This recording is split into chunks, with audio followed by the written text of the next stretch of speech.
Hello and welcome back to the What the Falk Podcast. Sam Allardyce's time as England manager, Aaron Ramsey's blonde hair, B&Q's return policy, Christopher Eccleston's stint as Doctor Who, and the Chilean miners being trapped underground. All things that lasted longer than Michael Beale's spell as head coach of Sunderland AFC. 63 days is all it took for Sunderland to realise what a terrible mistake it was, or for Michael Beale to realise what a terrible mistake it was to accept the job, depending on how you believe it came to an end.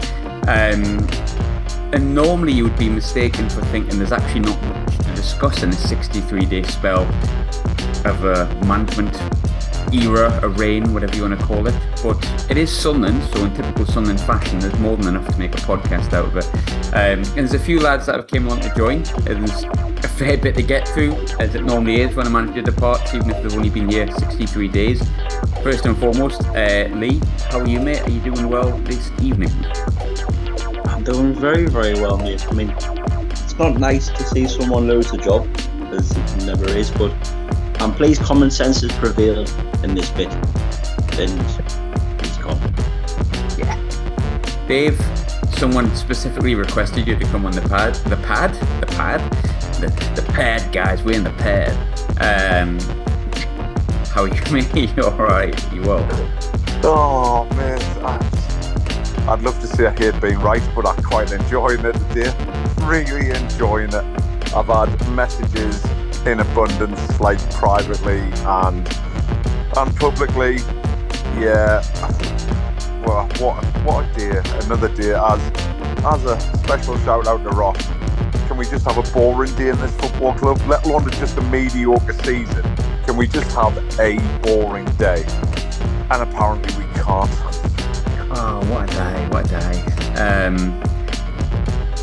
Yeah, so I got a text last night saying that as far as they were aware, nothing had changed, which I think I sort of expected. I didn't think the sacking, the mutual agreement that Michael Beale no longer being the head coach of Sunderland was going to happen.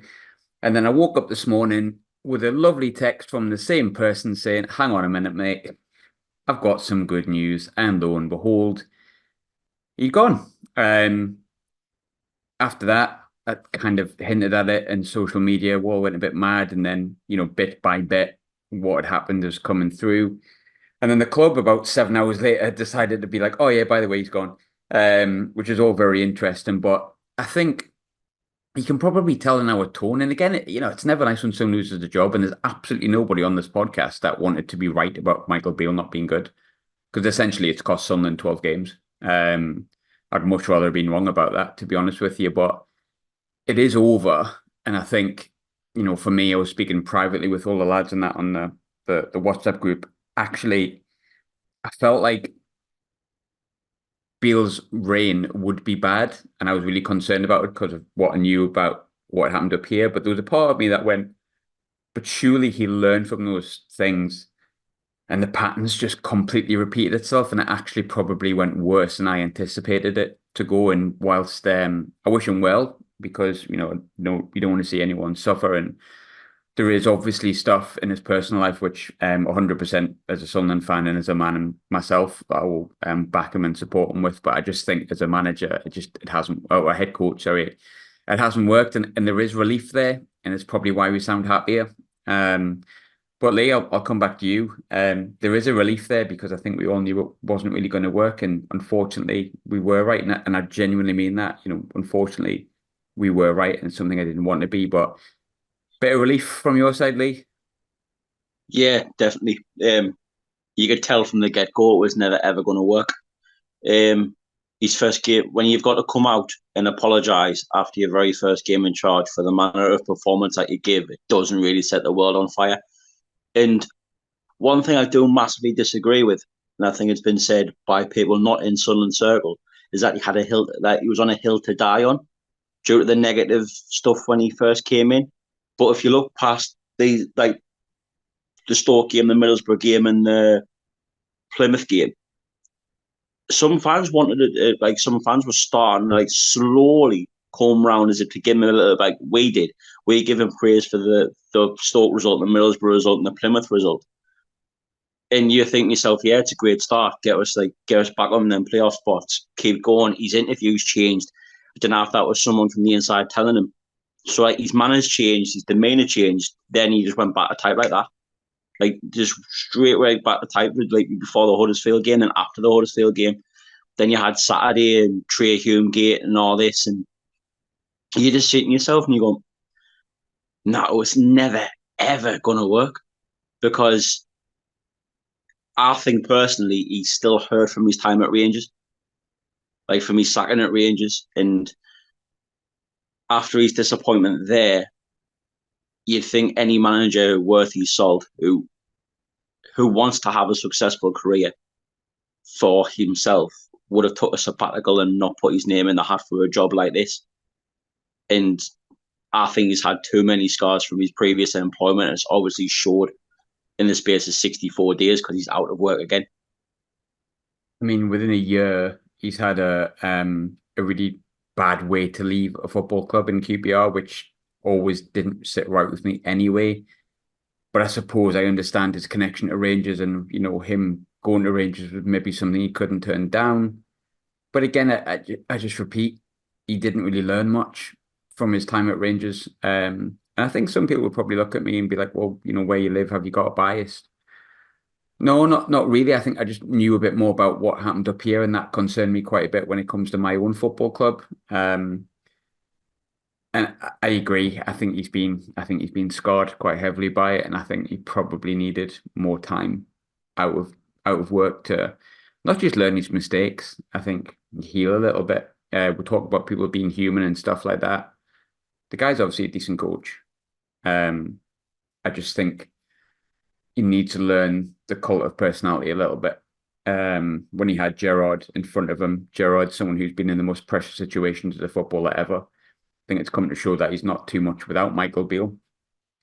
And it looks like Michael Beale's not too much without him either, to be honest with you. But Dave, I'll come to you with a sort of first question, because I was going to ask, are you relieved as well? But you've got a massive smile on your face, mate. So there's no point in going on that audio or visual podcast. You have a smile like a Cheshire cat. We went in depth on the Hume stuff, and they're like a handshake, the sort of fist bump. It's already started coming out, and like without kind of going too in depth on it, there'll probably be more that comes out about, shall we say, disagreements that he's had with players. I'm not going to say what, but I'm pretty certain there will be, and some of them are already coming out. But the most public ones obviously being the situation with Hume, which he then kind of doubled down on, and we went over in depth, probably too far with it, to be honest, in the podcast on Saturday night, Sunday morning. But do you think that escalated things, Dave, the thing with Hume? Do you think, like, watching it and seeing the whole fallout, whoever's in charge of making these decisions, KLD, Speakman, Satori, whoever, just went, nah, you know what, this is not going to work? Like, I'd actually like to know the point when they, and sorry for answering a question with another question, but I'd love to know the point when they actually thought to themselves, we've completely and utterly messed up here. Well, to be honest, and I don't mean to jump in, but I posted this on my own personal page. They were thinking about it prior to Stoke, because the comments that he'd made about being a Cockney and stuff hadn't gone down well, not just with us, but other people within the club that have more of a decision making than what the Falk Podcast and all the other podcasts and fan bases do. And I think if we'd got beat off Stoke, this decision might have escalated those initial feelings, as it was, whether we want to rewrite history or not. We were very good against Stoke. We were excellent second half against Plymouth. And we fought back to get a point, and were pretty decent first half against Middlesbrough. So I think that's maybe why it's taken a little bit longer. But we've talked about 63 days being a short amount of time. I'll change the question a little bit for you. I'm sorry to chuck two questions at you, Dave, but like, do you think that not just the Hume situation, but I think there's some people, especially within Sunderland's fan base, that actually think this came too late, which says an awful lot, doesn't it, about the warning signs? So maybe the Hume thing was just like not even tip of the iceberg. That was just like, this has actually got not even 1% chance of working. Yeah, I think so. I think I totally agree with the statements. He People get bored of listening to me, I'm sure of it, and the whole extension of the fans and kind of being passionate and being Apparently they not just don't. I'm surprised as you are, but apparently they don't, mate. probably not, but not just being a footballer man, which he obviously is very clever in his training techniques and stuff, and fair play to him for that. And I think it was someone in our WhatsApp group had basically said, do you think he needs to go back and sit in the shadows of a football club and management team? And he probably does, and not that that's for us to worry about, but we are all human. We do care about our football club first and foremost, but I do wish him well to a degree. You're not going to turn down the opportunity to manage Sunderland if people come and get you, and I'm sure that'll lead on to a question a little bit later on. But the Hume thing, listen, the just impossible that he missed him. He'd made the substitution. He called for it. It was on his side. He definitely took a step to the right. Did anyone spot his burner account having a go at me today? I'm sorry, that's definitely his burner account or his mate's burner account, because he deleted it as soon as I was like, hang on, this is Michael Beale's burner account. And all of a sudden, talent_ID was no longer an ID whatsoever. So Michael, stop it. We said get off the social media on Saturday and you've continued with it. But I'm almost certain it was. He had defensive of his time at Rangers in terms of videos, in-depth stuff. I was like, kid, no one here, son. That's got to be you. But I think, that Stoke game was really pivotal. I went on that Middlesbrough podcast beforehand as well. And I felt like I was dead negative, and I was coming off the back of a good win. And there was just this nagging feeling that I was like, nah, I don't think that's going to be the blueprint. It's going to be the one-off. And then Borough was all right. It wasn't great. Second half, we were pretty awful. But we dug a point out of the game. That's really you probably would have took before the game. And like I say, Plymouth second half, I thought tactically he did a really good job, and then it just fell apart again. I touched on it before. Look, the comments he made didn't go down well, to my understanding, with people in the club, and it put him under pressure going into the Stoke game, Lee, right? But let's just say that I'm talking shite and I know nothing. And actually, they loved those comments and thought it was brilliant within the club. How much of an error was it going back at the fans a little bit and making those comments about, well, you know what? Let's not say who he was attacking, because some people think he might not, and some people might think he has a point. But how much of an error do you think it was that he started talking about they don't like me because of my accent, when, to be honest with you, it was just the football that was shite? Massive error. Absolutely huge error. A person of experience in the job that he's in, regardless of where you're at, if you work in football or anything like that, you do not come out and make comments about that, about the people who ultimately decide what happens, goes on in the football club. Because fans do. Fans always have a massive say. And I don't think he would look back and regrets. I think he was just biting back after the stick he got. But I don't think he realises, due to his arrogance, that he was getting rightful stick. And all we wanted to do was for him to change his style, how he presented himself, how he talked, how he did his team talk, stopped dicking players out after they've had a poor half an hour cameo away at Ipswich. But he felt that was beneath him. And it reminded me of, I'm not saying it's the same level of calibre of it, but it was when it felt like David Moyes, when he felt like he owed Sunderland a favour by being here. And I think with Michael, with that, he was like, look, he felt like he's lucky to have a coach as good as me. And nah, not for me. And I don't know, I feel like if he got the time back, he wouldn't make that comment again. And you could tell, because I said after the Stoke game, one or two things before the Stoke game, one or two things are going to happen. Either the players are going to down tools where it gets him out of a job due to his comments, or the players are going to go out there, put a performance in for the fans due to his comments. And ultimately, it was the second thing that prolonged his stay in the job for another 2 or 3 weeks, because we back up that with another 2 good results. But there's one thing you never do, and I think it was said on the pod, one of the review pods after he said it, that kind of statement and comment is from a manager who's been in the job for 18, 24 months, who's going through a bad run of form and he's on his last legs. And he'd literally been in the door 4 weeks.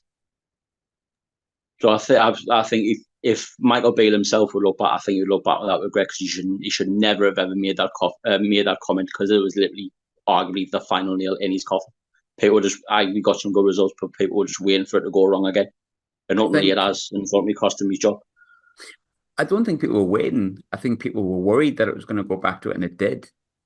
It did go back to it because, look, listen back to the Stoke and the Plymouth reviews, or listen to me chatting before the Borough game on the Borough breakdown, and I was actually going, you know what, if you can just stick to this, his post-match after the game, this is fine. This is completely fine. But then he just reverted back. And I would arguably say the performances against Huddersfield and Birmingham were worse than the ones that we originally were frustrated about.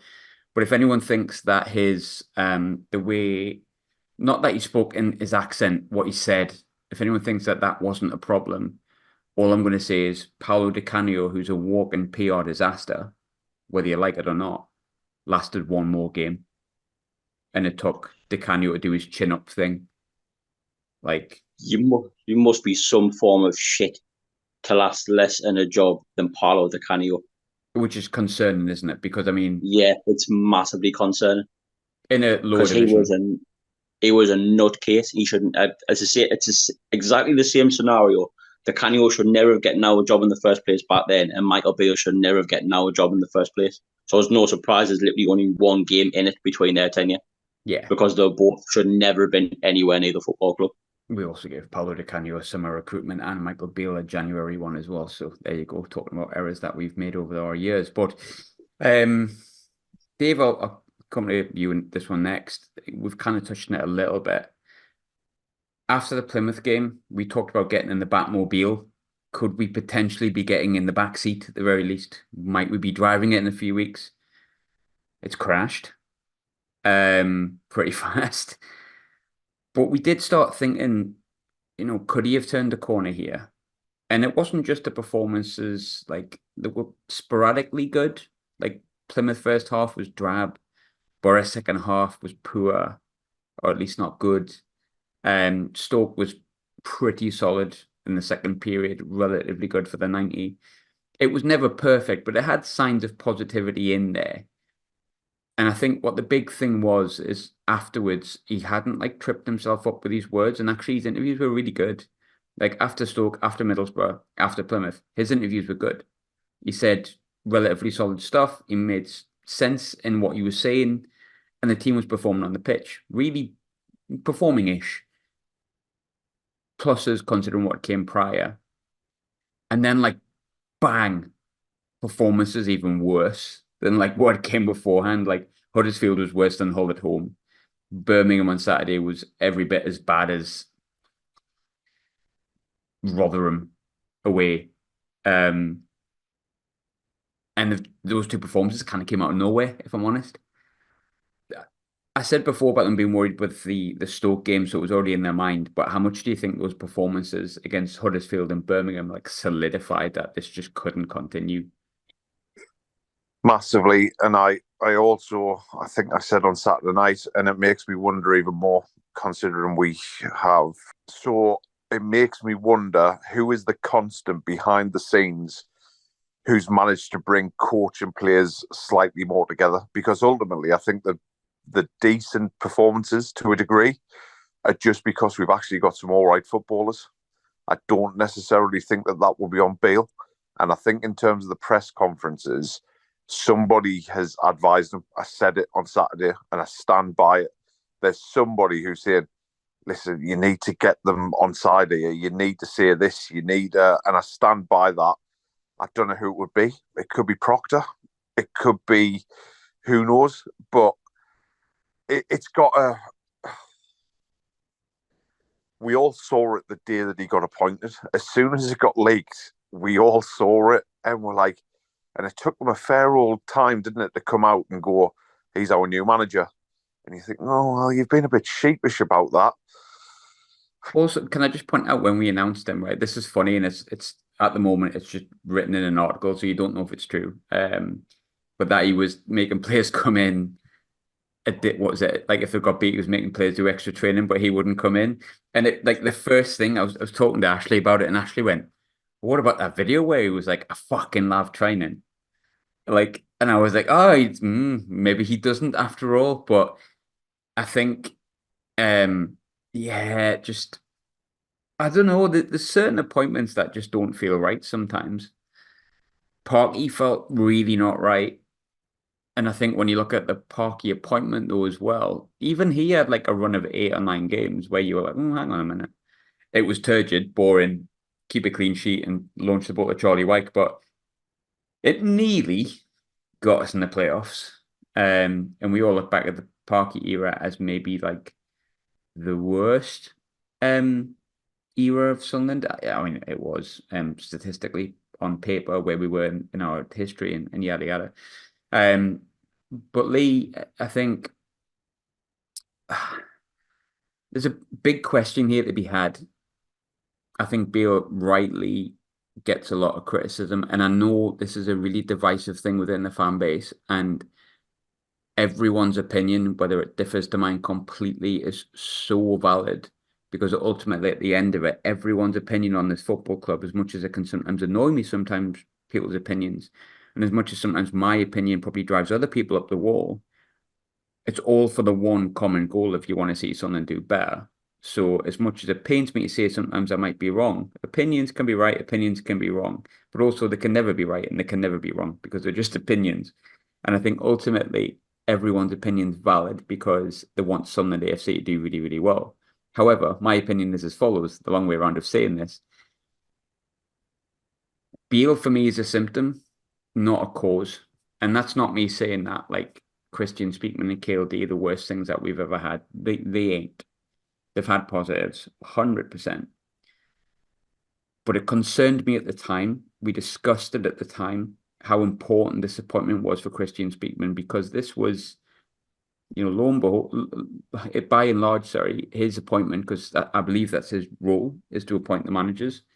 And it was a big shout to get rid of Tony Mowbray, which I thought was a brave one at the time. If we'd appointed someone that wasn't Michael Beale, I would have probably backed it. And the fact that he came in and it felt like there was, 90% of people that thought it was the wrong appointment. I'm not saying like we're vehemently against it, but 90% of people thought, not for me. And there was a 10% of people who could see, unfortunately, not like me, sometimes the bright side of life when it comes to football. And we talked about how important this was for him to get right. And we're talking like 63 days later where the conversation we had still really fresh in my mind. So we can discuss Beale to death. We can go through what he did wrong and how it went wrong. But how much, if any, and you can have a different opinion if you want, how much scrutiny should be put on those who made the decision to appoint him based on some things in recent past that haven't been great decisions, and the recruitment, which I know some people don't agree on, but I don't think has been fantastic this season either. It's kind of history repeating itself when we sacked Lee Johnson. Because when we sacked Lee Johnson, it took us 2 weeks to get Alex Neil. But you sacked Lee Johnson on the Sunday. 3 weeks. And you could have had, what? 3 weeks. So you sacked Lee Johnson on the Sunday, and as Sun Until I Die showed, you probably could have had Alex Neil in on the Monday. Done and dusted. Heat and prep the Doncaster game, heat and prep the Cheltenham game, and you pissed away 3 weeks, really, to get Alex Neil in. And yes, it worked out fine in the end. We got promoted because for some reason we flirted with Roy Keane for 3 weeks and it never materialised. And in this one, everyone makes mistakes and you need to learn from your mistakes. And what concerned me is with this appointment is that they wanted Will Still. They really, really should have done their due diligence on Will Still before they sacked Tony Mowbray and realised he was too expensive to get out of Reims, and either A, you back Tony Mowbray in January or you get rid of him and just keep my Dodds till the end of the season. And I felt like they didn't out of arrogance. Because I know Christian, you can tell the way Christian Spateman presents himself, he is an arrogant man.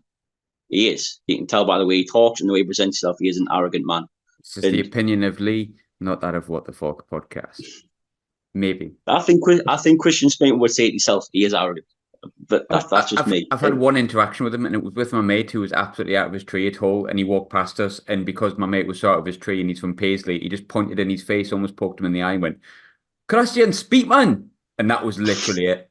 And of all the things I wanted to say to him, the only thing I said was, Christian, I think you've made the wrong appointment. So I am a mouse, not a man.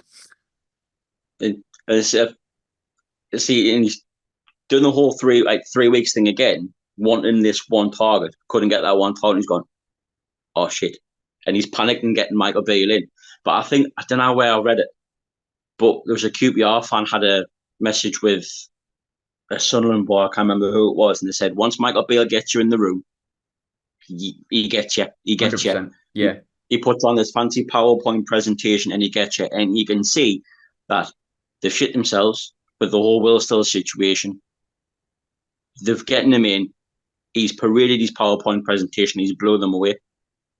And this next appointment, whether it's Christian Spateman's appointment, whether it's KLD's appointment, it is crucial, because if they get this one wrong, that's when you start looking, right, we need a new sporting director.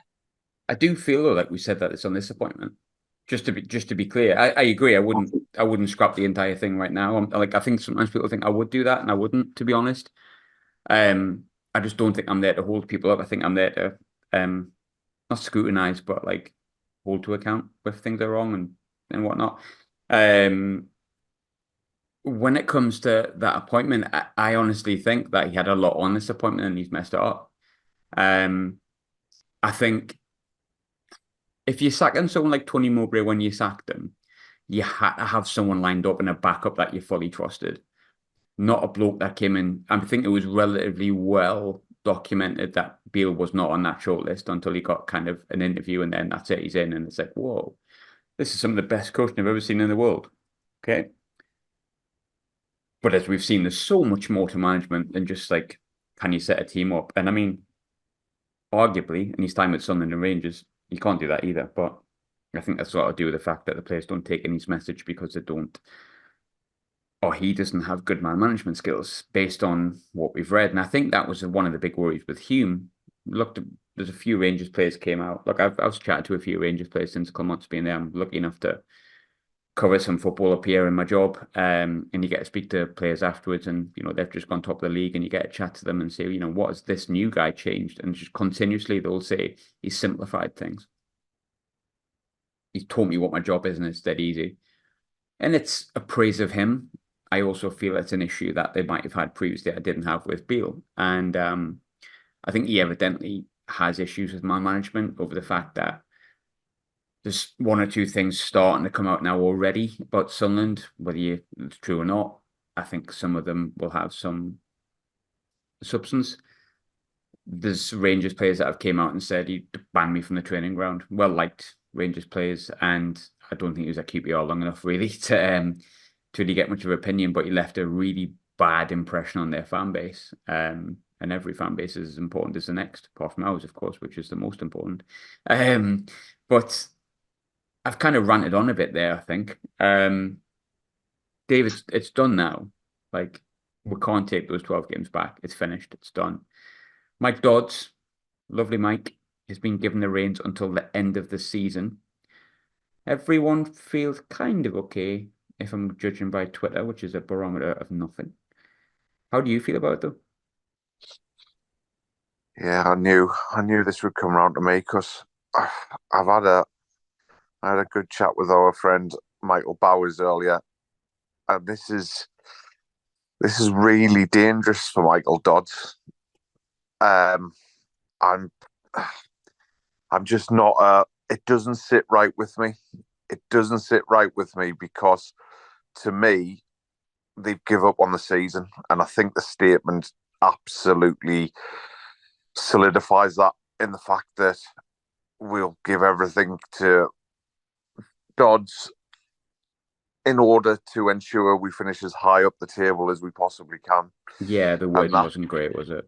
Not at all. Not at all. Not like terrible, but like based on where we were at the start of the season when we were like, "Ooh, could we even get automatics?" Now it's like let's do as well as we can because we kind of get the bloke we actually want right now. Exactly. And I'd said it might be unrealistic. I don't know what we're talking about, whether he'd even want it, but I just think with someone like I'm sure you might even come under it. Dare we say Alex Neil out there, but that's tongue in cheek. But with a Steve Cooper out there, we know the type of football he plays. We know he's got and I'm not normally the biggest fan of this phrase at all, saying that he's got a previous record of a promotion on his CV, but it's a very, very recent promotion on his CV. Yeah. Playing good football. Likeable bloke would probably get the area, I think. Exactly, yeah. I think there's a lot of positives to that, to have been on the phone this afternoon, come and have a chat. Can we do something? We can't offer you X amount, but how about we offer you $4,000 less than that, and we go at the end of the year. If you get us in the Premier League, that's worth X amount of million. We'll give you a bonus, and also we'll give you another 18-month, 2-year contract after that. And I think that was worth a try because that 4 points isn't insurmountable in my eyes. It's a tough ask. It's also a man that's navigated the playoffs recently. That promotion was via the playoffs, and I think you've only got to watch Sunderland until I die and how important Alex Neil's appointment was for being able to navigate the playoffs. And just to give balance as well, to like the argument of, they should go for someone like that. I also suppose we can't criticize too much for them, rushing an appointment with Michael Beale, and then we say, oh, well, you should rush an appointment. But I think the difference maybe is potentially if they were to appoint something now, there's some decent options. And I've heard a lot from Keith Downey, who's already called him Ian Beale hilariously, saying like, oh, it's a really, I think it was Keith Downey, he was saying, and Sky in general was saying it's a really hard time to navigate getting who you want in. And I looked through the list and I thought, well, there's some pretty decent names on the list, but in all, I'm okay with Mike Dodd being in charge. I think he's obviously well respected. I don't think it'll be a disaster. I think we've got far too good of a team to like delve too deep and too low and for it to be a complete disaster. And I think he's obviously a very likable bloke, and that goes a hell of a long way, whether that's the right thing or the wrong thing. So I think I'm okay with Doddsy there. But look, whilst Cooper's floating around and available, I don't think that'll be too long. This is a really, really, really unpopular opinion. But I wouldn't be 100% against Alex Neil. And I know people are not going to like me for that. I know that. And I'm going to accept it. I just think if he was to come in and do a good job, which I think he could do, navigate the playoffs again, it wouldn't be the worst shout, but it's not going to happen. It's never going to happen. All in all, I'm okay with Doddsy, to be honest with you. I'm sort of fine with it. Someone who I think gets the area, gets the club, knows the players, well respected. And I don't think he'll be a complete disaster. I think, I don't think he'll be amazing, but I think he'll steady it, and maybe that's what we need at the moment. But we've only got about sort of 5 minutes left here. We'll probably have to do another one of these in about 6 weeks when Doddsy's sacked as well. But there's 2 questions I want to ask, and we'll try and keep it succinct as we can. First one, Lee, is what is an achievable and realistic goal do you think to reach for this season? What can we realistically still achieve? It's the Championship, so anything can happen. As you say, 4 points isn't massive. It's not like we're 12 points off the playoffs. Last season, I know it's a totally different scenario, but we made up an 8. I think it was 8 or 12 point gap with like 6 games to go. When we realistic head on, I think 8th or 9th, personally. But I wouldn't say that the playoffs is out the realm of possibility. But being realistic, I'd say 7th, 8th, something like that. But I still think that'll be a decent season to be on a 7 or 8. Yes, we miss out in the playoffs, but after the upheaval and all this, 7 or 8th wouldn't be that bad. Yes, we'll lose a few players in the summer, and you want to finish high as you possibly can. But I'm saying Realistic head on 17th. Sound like Christian Speakman there. Just want to finish up as high as we possibly can. But yeah, not on a serious note, yeah, I think so. I think it's been a tough league, and I think the top four has been so far ahead of everyone else this season, apart from that one random time when we beat Southampton 5-0. I think it's a stronger league than it was last year, to be honest. And I think top 10, I'd be comfortable with, as boring as that is. But Sunderland just don't do boring, so we're not going to finish 10th or 9th. We're going to do something spectacularly terrible, or we're going to end up randomly winning every game until the end of the season and going up as champions. That's just how Sunderland work. But questions for both of you. Nice, quick, short and sharp. There's going to be a long-term successor, in my opinion. Dave, I want you to give me 3 names that are realistic and which manager you want most out of the 3. I'm still all aboard the Will Still train, so I'd love that. I don't have a problem with the idea of Steve Cooper at all. But North Sunderland will end up with Tommy. And last but not least, it'd have to be a bit of a far-fetched one. Tell you what, we could send everyone crazy and just say Roy Keane, couldn't we, just for the banter? But my last one, I don't know why. No, he's just. I'm going to put it out there as I said it when we were in League One, and I don't know why. To start afresh, and it's nowhere near big enough for us. But me far. I'm terrified by this, by the way. You built it up so much, I'm shiting my pants. Yeah, well, my far-reaching one is Michael Duff. Oh no! There was, yeah, exactly. No. Because basically, Stop the it. other two, I couldn't get. No. Just for something completely different, I'm going to say Duff. But realistically, all my eggs have been in the basket of Will Still. And if I've had to be disappointed with Will Still, I'm going to pick Steve Cooper. And I don't want Duff at all. But Speakman might like him, so and he's got more character than Beale. So I would go. I think that's how you pronounce it. Kjetil Knutsen from Bodo Glimt. I don't know if we could manage that. If not, Steve Cooper. I'm gonna get heat for this, but if not, Alex Neil. But third choice for a reason. Lee, we've got about a minute left, so give me your 3 names. Go with the first 2. Will Still, Steve Cooper, and I think it will be Will Still. I think we will get Will Still, but an outside shout, and it all depends how the Scottish season ends. Would be Brendan Rodgers. Oh, nah, not for me. I wouldn't want him. No. I wouldn't want him, but I wouldn't put it past him getting the chop at Celtic. And as soon as he gets the chop at Celtic, we'll go after him. Nah. I wouldn't like it. Not for me. But nah. Lads, thanks for joining. Before I go, just want to wish all the best to Tony Mowbray, of course, who's going to be out the game for 6 to 8 weeks. Speedy recovery. Love you, mate. Hope you're doing well. Thanks very much, lads. Cheers, bud. Cheers, mate.